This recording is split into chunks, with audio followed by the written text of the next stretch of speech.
Dans une longue interview accordée au magazine People, 5 amis proches de Meghan Markle révèlent ce qu'il s'est vraiment passé entre la duchesse et son père, notamment la veille de son mariage.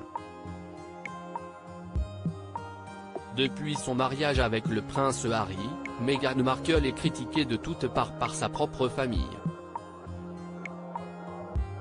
Tandis que son père, Thomas Markle, l'accuse d'avoir érigé un mur du silence entre eux, sa demi-sœur, Samantha, l'accuse régulièrement de ne pas s'occuper de ce dernier et de le renier. Mais dans un entretien accordé au magazine People, 5 amis très proches de la duchesse de Sussex ont décidé de rétablir la vérité, notamment sur les relations que l'épouse du prince Harry entretient avec sa famille. Et si l'une d'elles affirme que cette histoire a été créée pour ressembler à une dispute entre frères et sœurs, elle ne reflète pas du tout la vérité.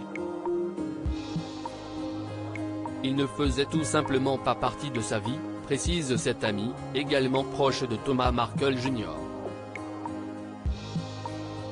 Le demi-frère de Meghan Markle. Cependant, la duchesse a toujours pris soin de son père, et après sa crise cardiaque, quelques jours avant son mariage, la future duchesse a essayé de le contacter pour avoir de ses nouvelles. En vain. Meghan a essayé de le contacter pour savoir s'il allait bien, mais il ne voulait pas prendre ses appels, rapporte une de ses amies. S'il te plaît, réponds-moi. Je t'aime et j'ai peur. Lorsqu'elle a appris qu'il avait fait une crise cardiaque, Meghan lui téléphonait et envoyait des textos, et ce jusqu'à la veille de son mariage. Elle lui disait, s'il te plaît, réponds-moi.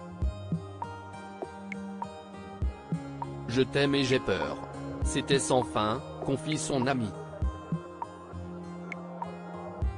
Un problème de santé qui avait, entre autres, empêché Thomas Markle de se rendre à Londres pour le mariage de sa fille avec le prince Harry.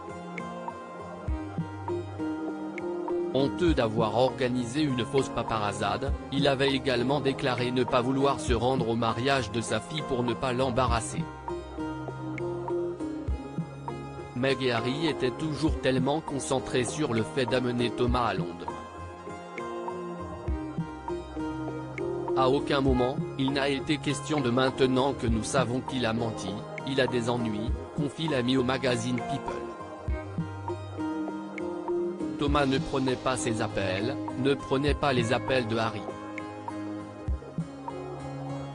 Le lendemain matin, quand la voiture est arrivée là-bas, pour l'emmener à l'aéroport, il n'a pas voulu entrer, ajoute-t-elle.